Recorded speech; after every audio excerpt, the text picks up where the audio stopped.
దేశంలో ఉన్న న్యాయమూర్తుల్లో ఎవరి పేరు గుర్తున్నా గుర్తుకుండకపోయినా ఈ మధ్యన బాగా చర్చనీయాంశమైన పేరు జస్టిస్ వర్మ గారి పేరు. ఎందుకంటే ఆయన ఇంట్లో ఒక ఫైర్ యాక్సిడెంట్ అవ్వడం, ఆ సందర్భంలో ఒక రూమ్ లో భారీగా నోట్ల కట్టలు బయటపడడం. ఓకే, ఆ డబ్బులు ఎలా వచ్చినాయి ఏంటి అనే దాని మీద ఇమీడియట్ గా సుప్రీంకోర్టు విచారణకు ఆదేశించడం, ఆయన అక్కడి నుంచి ట్రాన్స్ఫర్ చేయడం, ఇవన్నీ జరిగిపోయినాయి. దాని మీద ఒక అభిశంసన ప్రక్రియ కూడా జరుగుతోంది పార్లమెంట్ లో. ఇటువంటి నేపథ్యంలో సడన్ గా ఆయన రాజీనామా చేశారు. రాజీనామా లేఖని రాష్ట్రపతికి పంపించారు. అంతేకాదు ఆయన ఒక ఆవేదనతో కూడిన రాత రాశారు. అందులో ఆవేదన వ్యక్తం చేశారు ఆయన మీద వచ్చిన ఆరోపణల మీద అనేది. అంటే సాధారణంగా ఇలాంటి సిచ్యువేషన్ వచ్చినప్పుడు అంటే ఆయన నిజాయితీ ఎంత ఏంటి అనేది ఇప్పటి వరకు చర్చ. ఇప్పుడు ఇక ఆ అభిశంసన అనేది ఇంకా ముందుకెళ్ళదు, ఆగిపోద్ది. అలాగే ఆయన ఇప్పటికే ఒక విచారణకు సంబంధించి ఒక కమిటీ వేస్తే దాని నుంచి బయటకు వచ్చేసారట.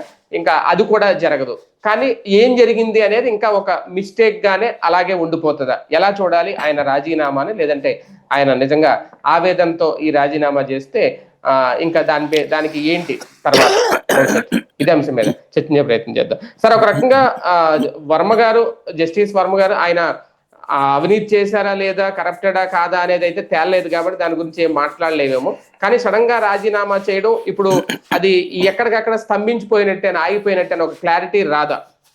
ఇంకేముండదు, ఇంకా అయిపోయినట్టే కదా. వాస్తవంగా ఆయన తొలగించాలి అన్నటువంటి దాని మీద భారతదేశంలో స్వతంత్రం వచ్చాక ఇంపీచ్మెంట్ మోషన్ జ్యుడిషియరీ దాంట్లో ఎప్పటికప్పుడు చిట్ట చివరి నిమిషంలో మిస్ అవుతానే వచ్చినాయి. చిట్ట చివరి దాకా ఆగి చివరిలో రాజీనామాలు చేసేసారు జడ్జీలు. ఏంటంటే చిట్ట చివరి దాకా కన్విన్స్ చేసే ప్రయత్నం చేస్తారు. అధికారంలో ఉన్నటువంటి వాళ్ళని వాళ్ళకు ఉన్నటువంటి సోర్సెస్తో కన్విన్స్ చేసే ప్రయత్నం చేస్తారు. కానీ ఇక్కడ అవినీతి పరులైనటువంటి ఎంపీలని ఏం కన్విన్స్ చేస్తారు? అవినీతి పరులైనటువంటి వ్యవస్థ రాజకీయ నాయకులు, వాళ్ళకి తెలియదా ఇది? వాళ్ళు కన్విన్స్ కారు అక్కడ. రెండవది ఏంటంటే పార్టీగా నిర్ణయం తీసుకోవాలి. పార్టీగా నిర్ణయం తీసుకోవడానికి ఈయన వాళ్ళ పార్టీకి ఏమన్నా మంచి పనులు ఏమైనా చేసి పెడితే, అది జాతీయ నాయకత్వానికి పనిచేసి పెడితే ఏమన్నా జరుగుతాయి, అది తీర్పుల్లో. ఇప్పుడు సోనియా గాంధీ మీదన ఏది కేసు ఉంది కదా, అట్లాంటిది కొట్టేస్తాము. లేకపోతే గనక ఇప్పుడు ద్వంద్వ పౌరసత్వం రాహుల్ గాంధీ మీద వస్తున్నటువంటి కేసు కొట్టేయడం లాంటితో చేసి పెడితే, ఆ తర్వాత ఆయన్ని గనక ఇట్లాంటి అవినీతి కేసులో చేశారనుకోండి, ఆయనకి అండగా కాంగ్రెస్ వచ్చి ఉండేది గ్యారెంటీ. పాపం ఈయన దురదృష్టవశాత్తు ఈయన బెంచ్ మీద అట్లాంటి కేసులు రాలేదు. అందువల్ల కాంగ్రెస్ అండగా నిలబడదు ఇక్కడ. లేకపోతే అధికార పక్షం ఏమి ఈయన్ని కరప్షన్ ఎత్తినేసుకోవడానికి ఏం అవసరం? ఈయన్ని ఎవరికి నచ్చనోడు అక్కడ ఆయన. కాకపోతే ఒక లాజికల్ పాయింట్స్ ని చర్చకి తెద్దాం అనుకున్నాడు, కానీ సోషల్ మీడియా యుగంలో ఆ చర్చ జరుగుతుందని ఆశించాడు ఆయన. అది ప్రయోజనం జరగల, ఆయన అనుకున్నది జరగల. ఇప్పుడు వాస్తవంగా మీరు ఒక మర్డర్ జరిగింది అనుకోండి, జడ్జి గారు ఎదురుగుండానే మీరు మర్డర్ చేయొచ్చు, కానీ జడ్జి గారు విట్నెస్ అవ్వరు. ఆయన జడ్జిగా విట్నెస్ ఇవ్వలేరు, ఇవ్వకూడదు. వేరే జడ్జి ఎదురుగుండా వెళ్ళి ఈయన జడ్జి వాంగ్మూలం ఇవ్వచ్చు, కానీ ఆయన విచారించేటప్పుడు అది చేయకూడదు, విచారించిన తప్పుకోవాలి. ఇంకోటి ఈయన ఇవ్వరు. ప్రూవ్ చెయ్యాల్సింది పోలీసుల బాధ్యత అక్కడ. ఈవెన్ ఇప్పుడు మీరు వెళ్ళి నేను మర్డర్ చేశానండి అని చెప్తే గబక్కని తీసుకెళ్ళిపోయి లోపలేసేస్తారు, రేపు కోర్టు అడుగుతుంది ఎటా చెప్పావు అనేసి. సాక్ష్యాలు కావాలి కదా అంటది. పోస్టేలు అవ్వచ్చు కదా మీరు తర్వాత, నేనేం మర్డర్ చేయలేదండి అనేసి. కాబట్టి ఏం చేయాలి పోలీసులు? మీరు మర్డర్ చేశారన్నందుకు ఒకటి సైంటిఫిక్ ఎవిడెన్స్ తీసుకురావాలి. మీరు మర్డర్ చేసిన కత్తి, ఫింగర్ ప్రింట్, అది కొన్నది ఎక్కడ, లేదా కొట్టుకొచ్చింది ఎక్కడ, దాని డాక్యుమెంటు, అక్కడ పంచాయతీ చేయడం, పంచనామా అంటారు, అది చేయడం, అది రికవర్ చేయటం. ఎక్కడో చోట మీరు సాధారణంగా అబ్జర్వ్ చేస్తారు మర్డర్ కేసుల్లో, ఫస్ట్ వాళ్ళకి దొరికిపోతాయి అన్ని స్పాట్లోనే. దొరికిన పోలీసులు ఏం రాస్తారో తెలుసా? కేసు ముద్దాయిని పట్టుకున్నట్టు రాస్తారు. అది కూడా ఎక్కడో తెలుసా? బస్ స్టాండ్, హైవే, రోడ్డు మీద ఏదో ట్రావెల్ అంటే ఎక్కడికో వెళ్ళిపోబోతుంటే మేము పట్టుకున్నాం రైల్వే స్టేషన్ దగ్గర. ఇట్లా నిజంగా అక్కడ పట్టుకుంటారా? ఎవరో నలుగురితో పంచనామా రాయిస్తారనమాట, అండ్ నలుగురిని సాక్షులుగా పెట్టి. ఎందుకని? వాళ్ళు పారిపోతుంటే మేము పట్టుకున్నాం అన్నట్టు. ఆ తర్వాత కోర్టులో అరెస్ట్ చూపించాక కోర్టులో ఏం చేస్తారు? అయ్యా మేము ఇతను చంపినటువంటి ప్లేసు అవన్నీ కూడా మేము చూడాలి, అతన్ని చూపించాలా, ఇంట్రాగేట్ చేయాలి, కాబట్టి మాకు ఇవ్వండి అని అడుగుతారు. కోర్టు కూడా ఇది ఒక రొటీన్ ప్రొసీజర్ అనమాట. కోర్టు ఉమ్, పోలీస్ కస్టడీకి ఇస్తుంది. ఆ ఇచ్చేటప్పుడు మీరు పొద్దున్నే హాస్పిటల్కి తీసుకెళ్ళాలి, సాయంత్రం హాస్పిటల్లో చూపించాలి, అతనికి కొట్టకూడదు, ఇట్లాంటివన్నీ పెడతది షరతులు, ఉమ్, పెట్టి ఇస్తుంది. వీళ్ళు ఉమ్, ఏం చేస్తారు, వాడిని స్పాట్కి తీసుకెళ్ళామంటారు. ఉమ్, తీసుకెళ్ళినటువంటి సందర్భంలో అక్కడ వీడు ఒప్పుకున్నాడు, మా ఉమ్, కస్టడీలో ఉమ్, ఒప్పుకుని సో చోట కత్తి ఉమ్, ఉందని చెప్పాడు, లేదా ఉమ్, తుపాకు ఉందని చెప్పాడు, మేము వెళ్ళాము, అది రికవర్ చేశాము, ఇదిగో అని అక్కడ ఉమ్, ఒక నలుగురు ప్రత్యక్ష సాక్షుల మధ్యన ఆ ఇవన్నీ తీసినట్టు చూపెడతారు. Scene recreation. అప్పుడు అప్పుడు కోర్టు కొంత బిలీవ్ చేస్తుంది అవును, ఇందులో. అవును. ఉమ్, దాని మీద మేము ఫోరెన్సిక్ ల్యాబ్కి పంపించాం ఇవని కూడా చెప్పి వెంటనే ఫోరెన్సిక్ ల్యాబ్ కన్ఫర్మ్ చేసిందని చెప్పరు. ముందు ఉమ్, అంతవరకు మేము ఫోరెన్సిక్ ల్యాబ్ పంపించాం, ఇతను వాడిందేనా లేదా అన్నది తేలుతుందని. కొన్ని రోజులు పోయాక ఫోరెన్సిక్ ల్యాబ్ నుంచి రిపోర్ట్ వచ్చిందండి, ఇతనే చేశాడని తేలింది అంటారు. ఉమ్, ఇదంతా ప్రొసీజర్. ఇది ఉమ్, లేకుండా సార్ ఆడు దొరికాడు సార్ స్పాట్లో, ఇదిగో తుపాకీ, ఇదిగో కత్తి అంటే కేసు కొట్టేస్తారు. ఉమ్, ఇది ప్రొవిజన్ దీంట్లో. అట్లాగే ఈ వర్మ గారు ఏం చెప్పదలుచుకున్నారంటే, ఆయన ఇంట్లో ఒక అగ్ని ప్రమాదం సంభవించింది. అవును. అది ఆర్పినటువంటి ఒక కానిస్టేబుల్ లోపల ఉమ్, నోట్ల కట్టల వీడియో తీసి సోషల్ మీడియాలో పెట్టాడు. ఉమ్, ఇది బాగా వైరల్ అయింది. ఉమ్, అయ్యాక అయ్యింది ఏం చూస్తే అసలు కట్టలు ఉన్నాయేం తేలింది. ఈ ఉమ్, లోపుగా హషప్ చేశారు మాక్సిమం. అవును. ఉమ్, దీంట్లో వీడియోలు తీయలేకపోయారు కదా తప్పించి, ఉమ్, మిగతాది వాళ్ళ ఇంట్లో లోపలికి ఫైర్ డిపార్ట్మెంట్ వెళ్ళి చెక్ చేసినప్పుడు ర్యాకులు కొద్దీ నోట్ల కట్టలు ఉండటం, ఆ ఉమ్, కట్టలు పెట్టిన రూమ్ లోనే ఈ ప్రమాదం జరిగిందని ఉమ్, తేలడం, ఇదంతా జరిగింది. ఉమ్, యాక్చువల్గా ఏం చేయాలి, అక్కడికి ఫోరెన్సిక్ డిపార్ట్మెంట్ వచ్చి చెక్ చేయాలా, ఉమ్, ఈడీ వచ్చి చూడాలా, ఇన్కమ్ అవును. ట్యాక్స్ వాళ్ళు వచ్చి చూడాలా, అసలు ఇవేమీ ఉమ్, జరగల. ఉమ్, ఈలోపు ఆ కట్టల్లో తగలబడ్డ కట్టలు తప్ప మిగతా అన్ని మాయం చేసేసారు. ఉమ్, ఈ తగలబడ్డ కట్టలు అక్కడ ఎవిడెన్స్, అవి అసలు నాకు సంబంధం లేదంటాడు ఆయన. ఉమ్, అవి ఎక్కడి నుంచి తెచ్చుకున్నారు నాకు తెలియదు అంటాడు. అసలు నా ఇంట్లో ఉన్న కట్టలు నాకు సంబంధం లేదంటాడు ఆయన. ఉమ్, అట్లాగా అన్నప్పుడు ఈ పనంతా ఫోరెన్సిక్ అప్పటికేంటి సాక్ష్యాలు తారుమారు జరిగిపోయింది కొంత, ఉమ్, వీళ్ళు ఉమ్, ప్రూవ్ చేయడం కష్టం. అవును. మామూలుగా అదేం చేయాలా, పోలీసులు ఎఫ్ఐఆర్ కట్టి ఆ ఎఫ్ఐఆర్ ద్వారా విచారణ ప్రారంభించాలి. విచారణ సుప్రీం జరగలేదు. అంటే సుప్రీంకోర్టు చెప్పినట్టుంది సార్ విచారించమని ఈయన్ని. ఎవరికి చెప్పింది, హైకోర్టు. అక్కడే లాజిక్. ఈయన అసలు గొడవ అదే. ఒక ముగ్గురు హైకోర్టు జడ్జిలతో కమిటీ వేసింది, అవును. వాళ్ళని విచారించమంది. జడ్జి ఎట్లా విచారిస్తాడు?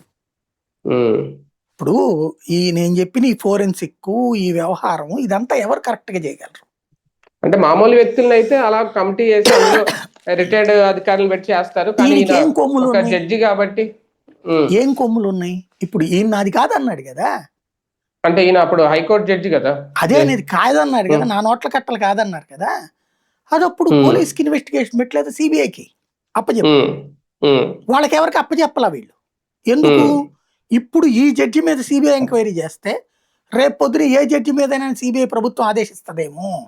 అంటే వాళ్ళ సేఫ్టీ చూసుకున్న జ్యుడిషియరీ వాళ్ళు తమ గ్రిప్ లో నుంచి, అంటే కాన్స్టిట్యూషన్ వాళ్ళకి లేని అధికారం అది. రాజ్యాంగం ప్రకారం జ్యుడిషియరీ తనను తాను నియమించుకునే అధికారం లేదు. అలాగే రాజ్యాంగం ప్రకారం ఇట్లా దర్యాప్తు చేసే అధికారం ఉంది అసలు వాళ్ళకి. జడ్జీలు ఎవరు దర్యాప్తు చేయడానికి? దాంట్లో బేసిక్ గా ఇప్పుడు మిగతా కేసుల్లో జడ్జి గారు వెళ్ళి దర్యాప్తు చేస్తున్నారా? లేదే. అవినీతి కేసులో జడ్జి గారు వెళ్ళి దర్యాప్తు చేస్తున్నారా? లేదే. ఒక జడ్జి గారి అవినీతికి సంబంధించి ముగ్గురు జడ్జిలతో కమిటీ వేస్తా, ఆ జడ్జిలు వెళ్ళి ఆ నోట్లు ఆళ్ళయ్య అన్నారు. ఏమిటి ప్రాతిపదిక అక్కడ? సర్కమ్స్టాన్షియల్ ఎవిడెన్స్ తప్పించి డైరెక్ట్ ఎవిడెన్స్ ఏముంది? ఫోరెన్సిక్ ఏం ఆడిట్ చేయించారు? లేకపోతే నోట్ల కట్టల మీద ఏమైనా ఫింగర్ ప్రింట్ చెక్ చేయించారా? లేదా ఆ నోట్లు ఏమైనా రికవర్ చేశారా? మామూలుగా అయితే పోలీసులు రికవర్ చేస్తారు. మీరు సిబిఐ అయినా ఇప్పుడు ఈ కేసులో ఎంక్వైరీ చేశారు అనుకోండి, ఈయన దాచేసిన నోట్ల కట్టలు ఉన్నాయి కదా, అది రికవరీ చేస్తారు, ఇంట్లో సెట్ చేస్తారు, ఈయన బంధువుల ఇళ్లలో సెట్ చేస్తారు. అప్పుడు రేపు పొద్దున జ్యుడిషియరీ మీద గ్రిప్ జుట్టు వాళ్ళకి ఇచ్చినట్టు అవుద్దని ప్రజలలో ఆల్రెడీ ఆయన అవినీతి పరుడు అని ఫీలింగ్ అయిందని తీసి పడేసే అధికారం లేదు కోర్టులకి. కాబట్టి ట్రాన్స్ఫర్ చేసింది. ఆ ట్రాన్స్ఫర్ చేస్తూ ఆయనకి ఎలాంటి కేసులు ఇవ్వకండి అని హైకోర్టు చీఫ్ జస్టిస్ కి లేఖ రాసింది సుప్రీంకోర్టు. వెంటనే రివర్స్ అయిపోయింది వ్యవహారం. ఆ చీఫ్ జస్టిస్ నువ్వెవడో చెప్పడానికి అని అడిగాడు. నువ్వు ఓకే. సుప్రీంకోర్టులో కూర్చున్న జడ్జివి, నేను హైకోర్టులో కూర్చున్న జడ్జిని. నువ్వు కాన్స్టిట్యూషనల్ జడ్జివే, నేను కాన్స్టిట్యూషనల్ జడ్జినే. నువ్వు నాకు కేసులు ఇవ్వద్దని చెప్పే అధికారం నీకెక్కడదని అడిగాడు. అసలు సుప్రీంకోర్టుకే లేని అధికారం కదా అది. అవును. అడిగేటప్పుడు అవును మీ ఇష్టమే అని చెప్పింది. అలాగని కేసులు ఇవ్వలేదు ఈయనకేమి, జాగ్రత్తగా సైడ్ చేస్తున్నారు. ఈయన వెళ్ళి ఆ రాజకీయ నాయకుల్ని కన్విన్స్ చేసే ప్రయత్నం చేశారు, కొన్ని సంఘాలతో ఏదో ట్రై కూడా చేశారు. కానీ సుప్రీంకోర్టులో ఉన్న అన్ని వ్యవస్థలు ఈయనకి వ్యతిరేకంగా ఉన్నాయి. కాబట్టి ఇవాళ ఇక ప్రయత్నించాడు చివరిదాకా. ఇన్ని రోజులు జీతం రావడమే లెక్క. ఇప్పుడు ఏమవుతుంది, రాజీనామా చేసేస్తే ఈయన రిటైర్మెంట్ బెనిఫిట్స్ ఈయనకి వస్తాయి. ఇంకా టైం ఉందంటగా 2031 వరకు. అదే కాకపోతే ఇంపీచ్మెంట్ చేస్తే ఉండదు కాబట్టి ఉండదు కాబట్టి రిటైర్మెంట్ కి అప్లై చేసుకున్నట్టున్నారు. అంటే అభిశంసన ప్రక్రియలో ఖచ్చితంగా ఈయన తొలగిస్తారు అని తెలిసిపోయింది అంటారా? అందుకే ఆ పరాభవం కంటే రాజీనామా చేయడం బెటర్ అని రాజీనామా చేశారు. అంతే, గతంలో కూడా జరిగినాయి ఇట్లాంటి కొంతమంది సుప్రీంకోర్టు న్యాయమూర్తుల మీద. కానీ అవినీతి జరిగిందా లేదా అనేది ఇప్పుడు ఇది ఇంకా ఇలాగే ఉండిపోద్ది. జరిగిందని నమ్మేవాళ్ళు ఉన్నారు, జరగలేదని ఎవరు నమ్మట్లేదు. That's it. నేను దాన్ని ఇంకా కాదు అని ఎలాగో ప్రూవ్ చేసుకోలేరని అర్థమైపోయింది ఆయనకి. ఆ నోట్ల కట్టలు ఎక్కడి నుంచి వచ్చినాయి, ఈయన అవినీతి పాల్పడ్డా లేదా అనేది ఇంకా ఆధారాలు అయితే ఉండవు. ఆయన తెలివైనోడైతే లేదు, ఆయన కుటుంబం ఆస్తులు అమ్ముకుని డబ్బులు సంపాదించుకుంది, ఇంట్లో కట్టల కింద పెట్టుకుందాం అనుకుందాం ఫర్ ఎగ్జాంపుల్. ఆ మొక్క చెప్పి ఇదిగో మేము ఈ ఆస్తి అమ్మామయ్యా ఇది డబ్బులు అని చెప్తే అయిపోతుంది కదా. అట్లాంటిది ఏం చూపించలేదు కదా, కాబట్టి కరప్షన్ అన్నది జనం నమ్ముతున్నారు. అవును.